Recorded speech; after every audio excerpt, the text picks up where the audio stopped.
The stories behind the stories with Mark Arnold, exclusively on the Geek Speak Show. Yes, this is Historian Mark Arnold with another installment of the Stories Behind the Stories. And today we're interviewing Jim Korkis. And Jim Korkis is a respected comic book and animation historian with a major focus on Disney. And he's written many articles and books over the years, including The Vault of Walt, Cartoon Confidential, and Cartoon Superstars. And his latest book is entitled Who's Afraid of Song of the South?, discussing Disney's notorious non-release of the classic Uncle Remus film to home video. Hi, Jim.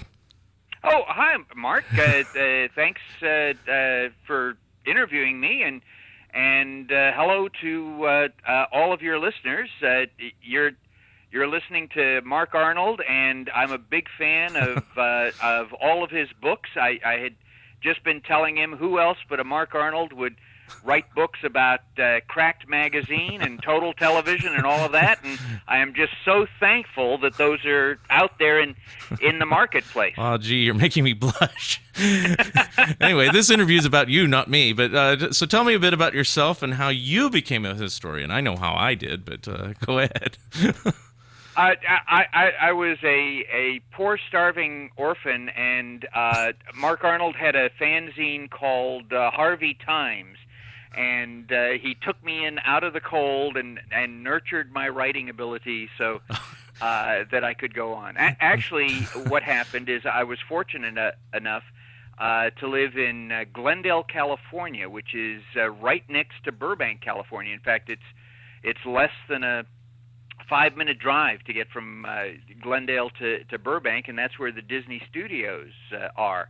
And so as a kid of about 10, 11, I was very curious about animation. I thought I wanted to grow up to be a cartoonist, and so I would watch the Disney weekly television show, and at the end, when the credit roll came up, I would rush and get a piece of paper and with my stubby little pencil try to scribble down as many names as I could, and then I would go to the Glendale Burbank phone book and I would look up these guys' names and give them a call. Wow. I had absolutely no idea the difference between a story man and an animator or an in-betweener or any of those things. I just knew I was fascinated about cartooning and animation, and these people seemed to know how to do that, so I would phone them up and, how did you make that move? I saw your name on TV. So how did this interest lead to you writing about it? Because you could have an active interest in something but not have the ability to write. Did you know you had the ability to write? And that's true, or have the material to write. And so about 80% of these guys were great. 20% thought it was a gag, set up by their friends or fellow animators or whatever. Have this punk kid call up and say, "I saw your name and you look really neat, and can you tell me?" But a lot of these people, the very first one, Jack Hanna, invited me over to his house in Glendale, and so my mom drove me over and parked out front and was reading a Harlequin romance while I went in my suit and tie to try and look older, and my little tape recorder, and I started asking really dumb questions because I didn't know what questions to ask, and got these great stories, and he then put me in touch with other people. I started writing this for my local school newspaper, and then it was picked up by the local newspapers, Burbank Ledger and Glendale News Press and all of that. And then, as you well know, Mark, we grew up in about the same time period. It was the time of fanzines. Now there's websites and blogs, right. But in those days there were a lot of fanzines, and so basically they needed material, so they would take anybody. And so I started writing what I knew. I didn't know a lot, but I knew some things, and I figured if I could get out the information that I knew, maybe other people could fill in those other little puzzle pieces that were out there. And then, just like anything, the more you practice, the more you work at it, the more you read other people, the better writer you become. And the title of your show is The Stories Behind the Stories. And that was always my fascination, was not just the story of, yes, this animated cartoon came out or this comic strip was done, but what was the story behind it? Why did some of these people make some of those choices that they made? And in fact, I had a very inspirational history teacher at Glendale Junior College, which is where I spent the first 2 years of my college career, and he was a Civil War historian. And I really just had a casual interest in the Civil War, but I needed, a history credit, to fill out so I could transfer to this, more prestigious college. And his just seemed to fit into the opening in the schedule that I had. And the man was just fascinating. He made the Civil War come alive. Apparently he was a consultant on a lot of different projects. And what he did is he made me realize that history was not just a series of dates and events. It was the story of people. And so he connected some of these great battles and some of these great decisions with particular people and what was going on in their lives, and so why they made that choice, and that choice affected this. And from that moment on, I was just sold. I was in it. That's what I was going to do, and so I figured this was a great way to impress women. So let's give it a shot. So you've done a few books, and we'll just jump to the current thing because I want to talk about your Song of the South book.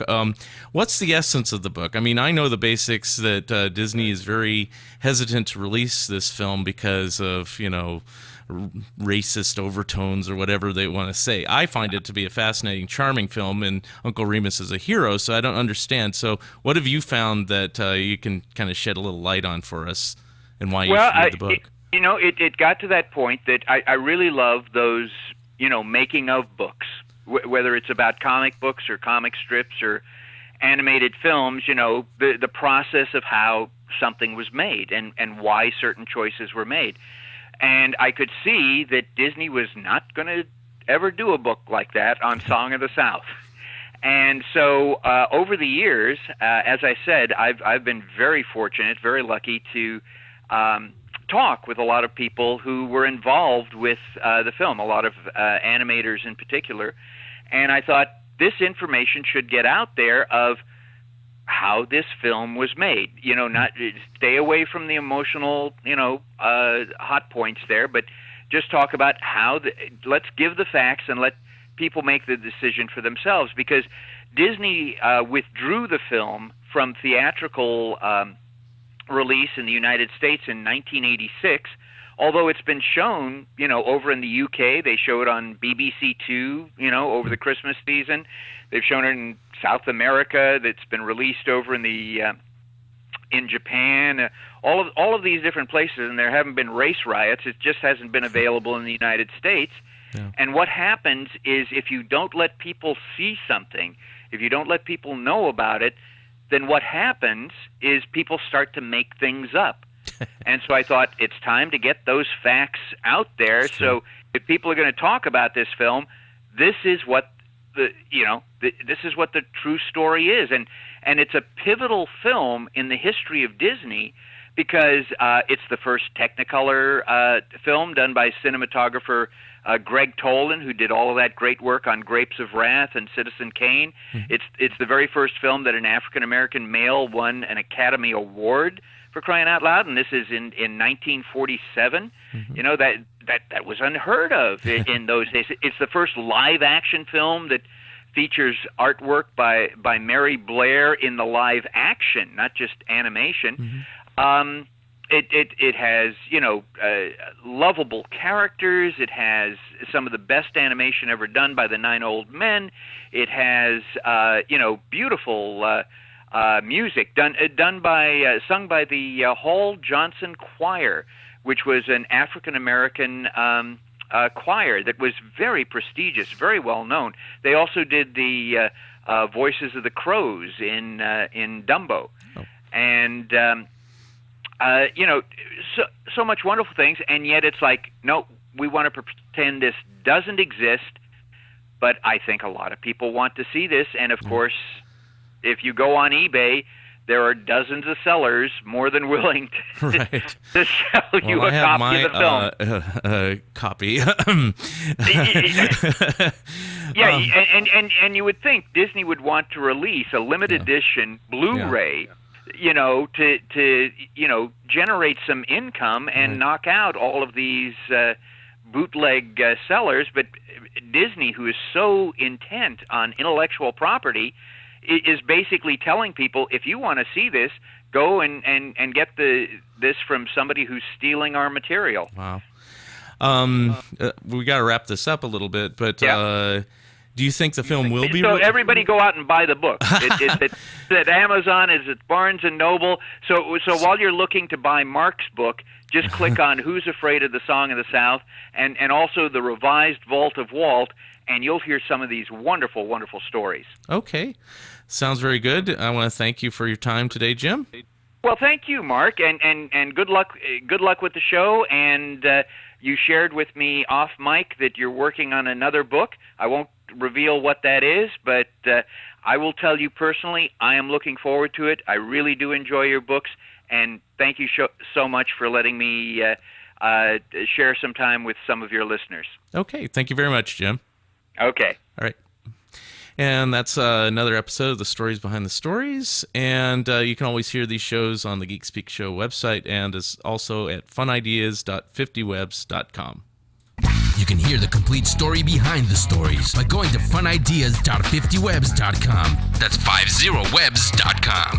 funideas.50webs.com. The stories behind the stories, exclusively on the Geek Speak Show.